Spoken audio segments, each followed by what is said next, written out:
Oi, gente, estou aqui ao vivo de novo.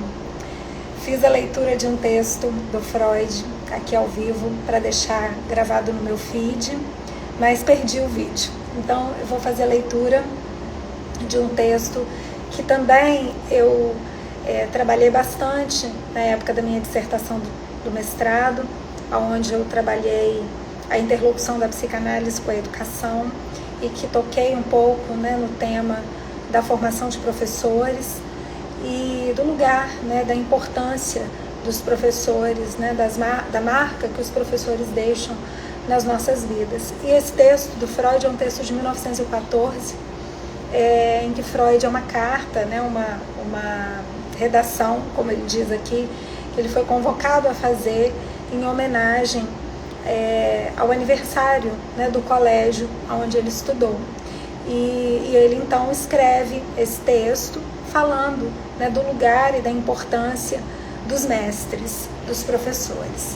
É um texto, estou gravando ao vivo para deixar no feed, porque é um texto que ele não é curto o suficiente para caber no Reels, mas ele também é um texto curto, que permite que a gente escute, faça uma escuta atenta dessa leitura. E como eu adoro ler, para encerrar essa sexta-feira, essa semana de trabalho, com um texto, com um estudo ainda, a leitura e o estudo de um texto do Freud. É sempre importante retornar à leitura do Freud. Então eu vou fazer essa leitura, vou tentar não perder o vídeo e deixar gravado no feed. O texto se chama Sobre a Psicologia do Colegial ou Sobre a Psicologia do Escolar, um texto de 1914. Experimentamos uma peculiar sensação ao novamente receber, já em idade avançada, a tarefa de escrever uma redação para o colégio. Mas obedecemos automaticamente como um soldado aposentado que, ouvindo por acaso a ordem de atenção, deixa cair o que leva nas mãos e fica em posição de sentido. É notável como prontamente aceitamos colaborar, como se nada tivesse mudado nesses últimos 50 anos.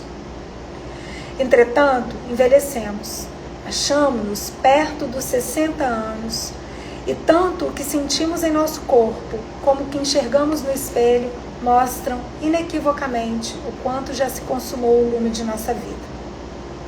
10 anos atrás, ainda era possível haver instantes em que nos sentíamos novamente jovens, quando, já de cabelos grisalhos e com todos os fardos de uma existência burguesa, andávamos pelas ruas de nossa cidade, encontrávamos inesperadamente algum cavalheiro idoso e bem conservado e o cumprimentávamos quase humildemente, porque reconhecíamos nele um de nossos professores do colégio. Mas então parávamos e o seguíamos com os olhos, refletindo. É ele mesmo ou alguém muito semelhante? Que aparência jovem ainda tem e você próprio envelheceu tanto? Que idade deve ter agora? Será que esses homens, que naquele tempo representavam para nós os adultos, eram tão pouco mais velhos que nós? O presente parecia então obscurecido, e a época entre os 10 e os 18 anos emergia dos esconsos da memória, com seus enganos e pressentimentos, suas dolorosas transformações e sucessos animadores, os primeiros vislumbres de culturas desaparecidas, de um mundo que depois se tornaria para mim um inigualável consolo nas pelejas da vida, e o primeiro contato com as ciências, entre as quais acreditávamos poder escolher aquela a que dedicaríamos nossos inevitáveis serviços. Creio me recordar que em todo esse tempo havia o pressentimento de uma tarefa que no início insinuou-se levemente até eu explicitá-la na redação do final do curso, dizendo que desejava, em minha vida, dar uma contribuição ao conhecimento humano.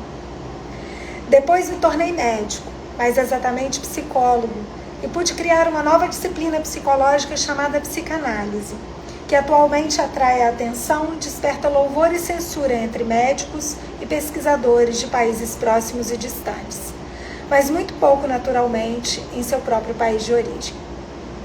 Como psicanalista, devo interessar-me mais por processos afetivos do que por aqueles intelectuais, mais pela vida psíquica inconsciente do que pela consciente. Minha emoção em encontrar um antigo professor do colégio me induz a fazer uma primeira confissão. Não sei se o que mais nos absorveu e se tornou mais importante para nós, as ciências que nos eram apresentadas ou as personalidades de nossos professores. De todo modo, estes eram objeto de um contínuo interesse paralelo, e para muitos de nós, o caminho do saber passava inevitavelmente pelas pessoas dos professores. Vários se detiveram na metade desse caminho, e para alguns, por que não admitir, ele ficou bloqueado permanentemente. Nós os cortejávamos ou nos distanciávamos deles. Neles imaginávamos simpatias ou antipatias provavelmente inexistentes. Estudávamos seus caracteres e, com base neles, formávamos ou deformávamos os nossos. Eles suscitavam nossas mais intensas revoltas e nos compeliam à mais completa submissão. Nós espreitávamos suas pequenas fraquezas e tínhamos orgulho de seus grandes méritos, de seu saber e senso de justiça. No fundo, os amávamos bastante, quando nos davam um motivo qualquer para isso. Não sei se todos os nossos professores se deram conta disso, mas não se pode negar que nossa atitude para com eles era bem peculiar, de um modo que talvez lhes fosse inconveniente. Em princípio, nos inclinávamos tanto ao amor como ao ódio, tanto à crítica como à veneração diante deles. A psicanálise chama de ambivalência essa predisposição para atitudes contraditórias e não tem dificuldade em apontar a fonte de tal ambivalência emocional. Pois ela nos ensinou que as posturas afetivas em relação a outras pessoas, tão relevantes para a conduta posterior do indivíduo, são estabelecidas surpreendentemente cedo. Já nos primeiros 6 anos de vida, o pequeno ser humano tem assentados a natureza e o tom afetivo de suas relações com as pessoas do outro e do mesmo sexo. A partir de então, pode desenvolvê-los e modificá-los em certas direções, mas não eliminá-los. As pessoas a que ele se fixa dessa maneira são os pais e os irmãos. Todos os indivíduos que vêm a conhecer depois tornam-se sucedâneos desses primeiros objetos dos sentimentos. Talvez também as pessoas que dele cuidaram, além dos pais, e são por ele ordenados em séries que provém das imagos, como dizemos, do pai, da mãe, dos irmãos. Portanto, estes que depois conhece têm de assumir uma espécie de herança afetiva, deparam com simpatias e antipatias para as quais contribuíram muito pouco.